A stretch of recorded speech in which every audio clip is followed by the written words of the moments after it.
All right, everyone. These are the ticks that we're gonna cover here.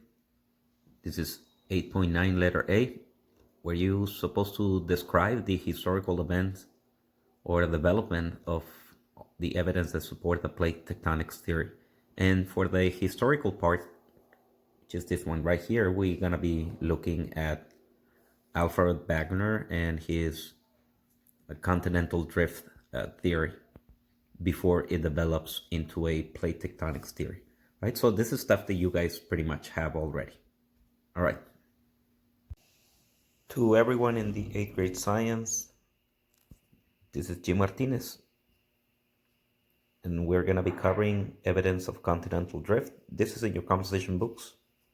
We were able to put everything together the last time. All right, so I'm just going to go on it very quickly. Evidence of continental drift is covered in our TEEX.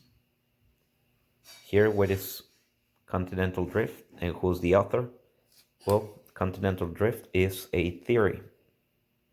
That theory is about how all the continents were pretty much together at some point. All right. This is the author. This is Alfred Wagner. All right. He's a German meteorologist, but obviously he had a lot more things besides going on besides being a meteorologist. All right. He came up with all this theory, but his theory was never accepted because there's in science you gotta explain the how and the why, and he couldn't explain that. So that's the most important thing you gotta remember about him. The name of the supercontinent is Pangaea. According to scientists, then this continent existed from 200 to 300 million years ago. You can see how all the continents were together at some point. And then we go into the different evidence. If you haven't copied all this information, I know we put all this stuff together in class, but if you were absent or whatever, just write down the information. Pause the video and just write down the information. This is evidence number one when providing all the puzzles that Alfred Wagner put together, and he noticed how all the continents fit like puzzles, right? This indicates that all the continents were together at some point. Evidence number two, he noticed fossils being spread throughout a lot of places, a lot of different parts in the world. And these are some of those organisms that are mentioned over here in your information. So I know everybody was given this stuff, but I'm still gonna post it online. I'm gonna be giving you that file so that way, if you were absent or you don't have it, you can put them together. Evidence of fossils, prehistoric organisms like the Mesosaurus, Cynogatus, Lystosaurus, and the Glossoperis were found in different continents since these organisms. Now, keep in mind that these are reptiles. They can't swim across the continents because the water is cold, right? So this means that all those continents were together at some point, so they were able to cross all over the place. Evidence number three is glaciers. You can see how the glaciers that we can find nowadays, we find this evidence of glaciers close to the equator, in hot areas, in deserts.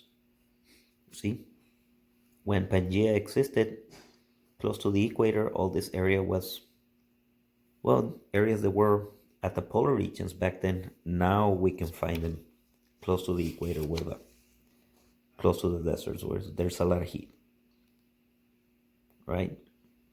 That's the information goes along with them. Coal mines, we know that coal mines or anything that becomes a natural resource pretty much is formed in the tropical areas. So this is evidence number four, and it says that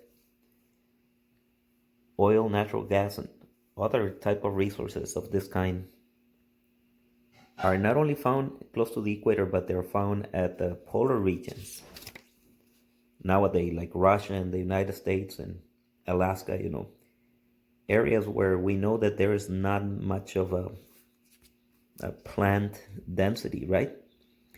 Because that's the kind of I guess type of material that you can put together and form this type of resources. All right, so we can find all this type of mines at the polar regions. They don't supposed to be there. They're supposed to be close to the equator. And then the last one is evidence number 5, where the geology or the mineral content of the mountains and the shape of the mountains and everything is similar, even though they are in different continents. All right, you can see here in different continents how in Greenland, and this will be what Norway, see how they are very identical because they were together at some point. Also here the Appalachian Mountains. These are the Caledonian Mountains. The Appalachian Mountains also, how the north side of Africa, northwest of Africa, and this side of the United States and Canada, if you put them together, they actually match, right? So that means they were together at some point and they have separated because the mineral content on those type of geology is identical.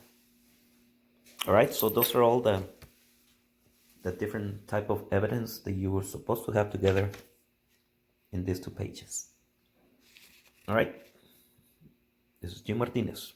Bye-bye. The assignment that I want you guys to do, I believe only 2 classes were able to get ahead of the game and put that together, and that is the Pangea. That is the continent or the supercontinent that Alfred Wagner pretty much discussed back on the 1800s, early 1900s. All right, so that one is a file that I'll be sending, and that file looks like this. Right, so that file will be attached in your Remind. As you can see here are the pieces of those continents where you're supposed to cut them together. Right, cut them all the way along the edge and then put them together in your composition book so it can fit right here, right after these pages that you have on this side. You're gonna put it right there, put the title, and then just put them together. You're gonna have to flip them and turn it to make them fit on this page because the pieces are gonna be big, so you're gonna have to turn them around. All right, so that is the file you'll be getting, and the instructions for that thing are here. All right, you can see that for this ones it says the label the land masses, right? Color the fossils, right? You're gonna be coloring, so this way you're gonna need color pencils. You're gonna cut, right? You're gonna glue with glue stick. You're gonna put them together in your composition books. All right, and then for individual things over here, this the type of organisms that we're talking about. You can see here that you're gonna be looking at, this is gonna be yellow. That area is gonna be yellow. That one is gonna be green. Right, this one is gonna be blue. Right, that's the lizard. Then you're gonna have this, the cyanogatus is gonna be orange. It says right there, right? Orange. And then the last one is gonna be brown. So yes, you have to color code in your map all these things whenever you put them together. All right, once you put them together like this, you can see that this, like this area, that's where the lizard is, right? You can find the picture on your key and then put in the color that it says, right? So that's pretty much it. You're gonna be cutting all this, putting it together. Bye-bye.